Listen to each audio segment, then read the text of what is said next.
passamos, a pandemia de Covid me forçou a ir para o home office, então perdi muito do contato com grandes amigos e também da oportunidade de realizar palestras que eu já fazia na época da UFRJ, a gloriosa Felipe. E agora volta todo aquele momento, né, de estagiária, de bacharel, que volta o nervosismo. Então já peço desculpas em adianto, caso fique um pouco com a voz embargada, espero que os doutores entendam. Então, hoje, primeiramente, né, gostaria de agradecer ao Dr. Esdras, que não está aqui, mas agradeço a ele pela brilhante ideia da criação da ABA, essa associação linda que nós comemoramos ontem, 20 anos de existência, que me permitiu conhecer inúmeros colegas, brilhantes profissionais, e que nós podemos integrar e criar novos laços, não só de amizade, mas também de parceria profissional. Isso é extremamente importante, principalmente para os novos advogados, né?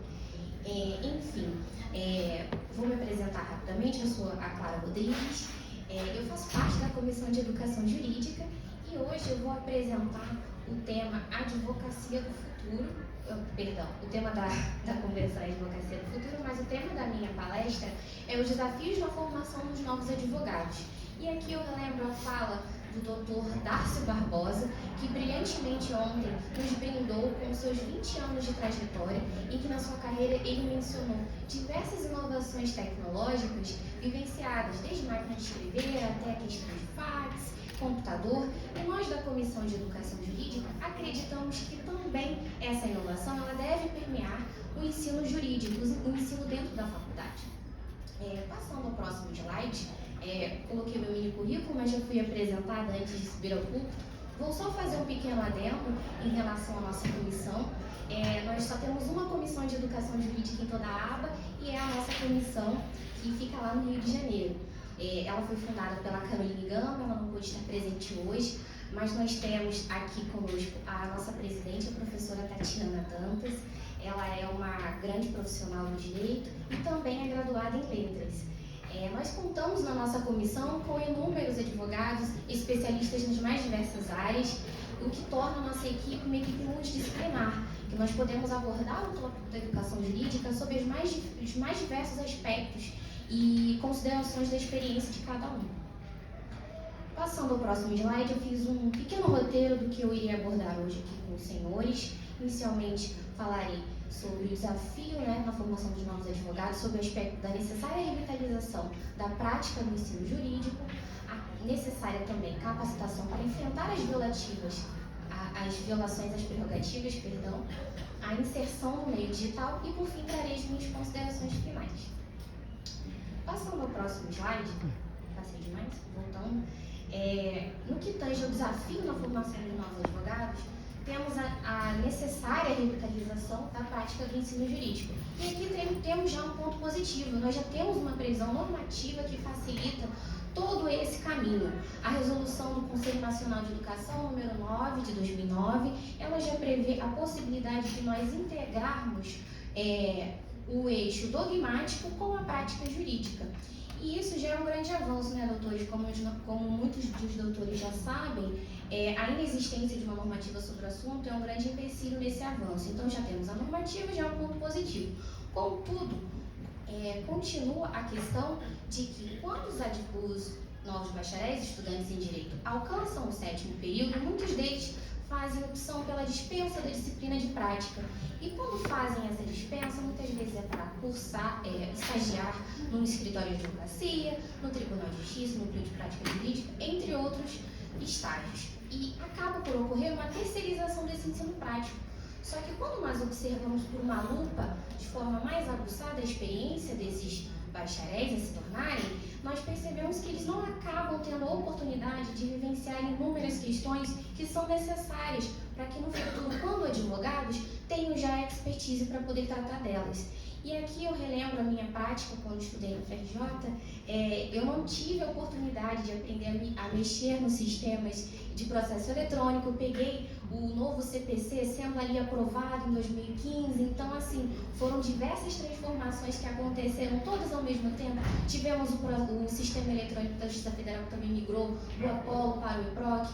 Então, nessa questão, nesse quesito, essa terceirização, delegando o ensino prático jurídico para os estágios, acaba por interferir nesse aprendizado do bacharel em direito. Ele acaba perdendo essa oportunidade dentro do núcleo de prática jurídica da faculdade de aprender também a integrar o conteúdo que estudou lá em civil, em penal, entre outras matérias, integrar aquilo com a prática, porque no núcleo de prática jurídica tive também a oportunidade de ter um contato com o cliente, de um assistido e poder conversar, entender o problema dele, praticar um pouco da empatia e poder integrar todo o conhecimento que adquiri estudando, poder integrar aquilo com o problema do cliente, poder traçar dali uma estratégia, linkando em seguida uma peça processual adequada ou até uma resolução extrajudicial do problema.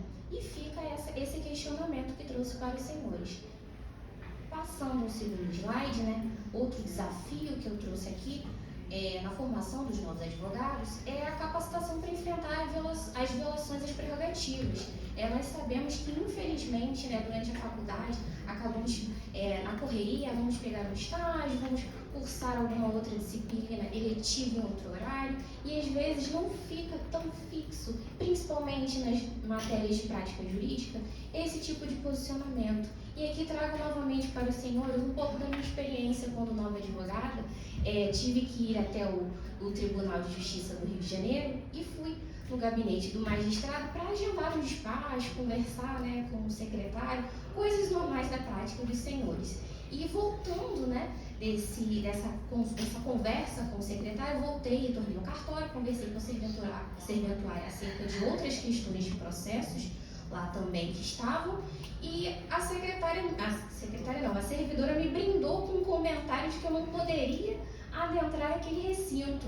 Ela disse: doutora, a senhora não pode chegar e sair entrando, né, citando, não pode sair adentrando e conversando com o secretário do magistrado, a senhora tem que conversar comigo antes, né, se sentiu um pouco violada no seu dever. Só que ela se esqueceu que nós, advogados, podemos entrar em quaisquer recintos que sejam necessários, né, para o nosso exercício da profissão, sejam eles judiciais ou extrajudiciais, claro, mantendo todo o decoro profissional.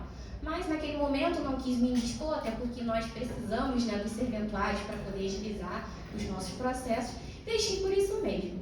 Mas faltou isso, senti falta disso nas minhas aulas de prática jurídica e trago aqui para os senhores para compartilhar. Ademais, também temos a questão da ausência da hierarquia entre os advogados, os magistrados, membros do Ministério Público. Esse tipo de informação é tão básica para nós. Depois de um certo tempo de experiência, a gente já conversa com o magistrado com mais calma, despachamos com o desembargador quando é necessário. Isso, depois de um certo tempo de experiência, passa a se tornar algo corriqueiro. Mas quando você está recém-formado, você adentra uma audiência, você senta naquela posição que o juiz está de forma contrária a você e o membro do Ministério Público está sentado lá dele, você fica numa situação, poxa, como eu fico, né? E acabam muitas vezes esquecendo, passei demais, voltando, acabamos esquecendo também o nosso papel como advogado, que não tem essa hierarquia. Nós podemos sim nos sentir investidos na nossa profissão, uma profissão linda que nós temos a oportunidade de dar voz aos nossos clientes, resolver as questões que eles possuem, trazer um pouco de paz, exercendo um pouco também da humanização da advocacia, que muitos dos colegas brilhantemente mencionaram.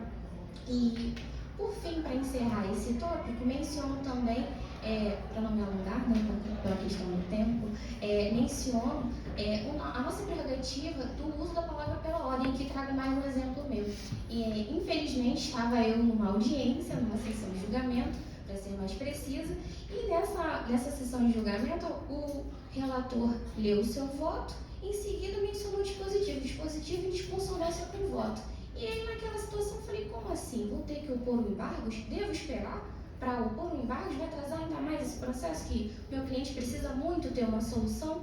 Então, naquele momento, pela ordem, excelência, fiz o uso da palavra, mencionei: por gentileza, se puder alterar o dispositivo, nós assim evitamos mais uma oposição de embargos, uma morosidade, uma demora desse processo, vamos resolver logo essa situação.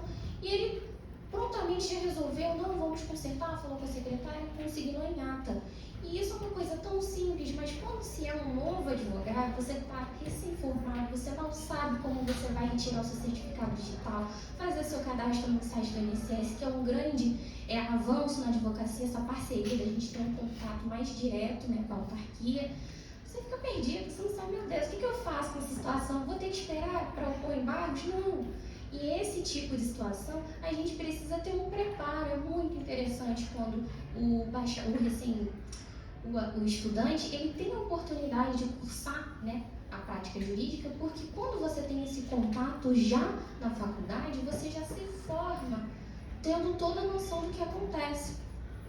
Bom, vou passar ao próximo slide, e aqui eu não vou adentrar muito, porque nós temos aqui na nossa mesa a doutora Brenda Viana, que é expert no assunto, não vou me adentrar muito, vou ser bem breve.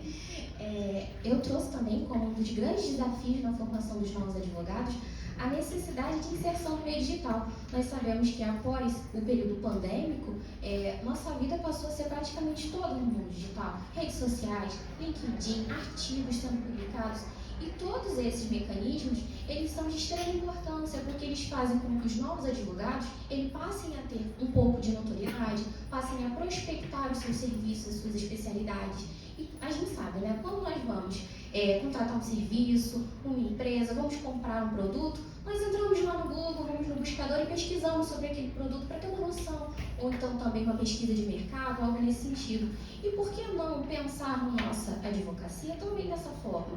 Nós nos posicionando no meio digital, seja nas redes sociais, ou até escrevendo artigos jurídicos num site próprio, nós teríamos a oportunidade de também ser achados, né, no Google. Assim como o cliente fosse pesquisar um tema, um artigo nosso poderia aparecer e assim nós faríamos uma captação de clientes dentro do Estatuto da OAB. E nesse ponto também menciono a questão de que o marketing de conteúdo, né, que foi tudo que eu disse anteriormente, ele é um dos grandes trunfos do advogado atualmente. Nós não devemos deixar isso de lado. Então, uma das grandes questões que nós tratamos na Comissão de Educação Jurídica é sempre lembrar, a educação ela é muito importante, nós precisamos sempre trabalhar na base. Nós tendo uma cultura de preparo dos nossos advogados, dos bacharéis que lá estão nas suas universidades, nós vamos ter profissionais muito mais seguros de si. Quem imaginaria que eu, que estudei, lá no centro da cidade, perto da Central do Brasil, estaria aqui um dia palestrando para alguém, né? Enfim. Opa, vou por fim, vou trazer as minhas considerações finais. Considero muito positiva a existência de norma sobre o assunto, mesmo que seja uma norma no âmbito do Conselho Nacional de Educação. A forma como poderia acontecer essa adaptação das disciplinas de prática jurídica para abarcar também o conhecimento maior e prático do assunto é apenas uma mudança no projeto pedagógico de cada instituição de ensino superior, algo muito mais simples de fazer, flexível, que não demanda nenhum tipo de lei específica sobre o assunto. Por fim, acredito que há uma inegável relação entre a prática e a dogmática. É sempre importante manter em mente que os bacharéis em direito eles precisam ter esse tipo de mentalidade, no sentido de que não temos só que chegar e captar um cliente e vou analisar futuramente. É sempre bom darmos um tipo de posicionamento para ele. E isso nós aprendemos muito na faculdade, nas aulas de prática jurídica, como nos portar, como ter um pouco de estabilidade emocional. Então, tudo isso passa também pela educação. Bom, é isso, doutores. Agradeço extremamente pela atenção, pela generosidade.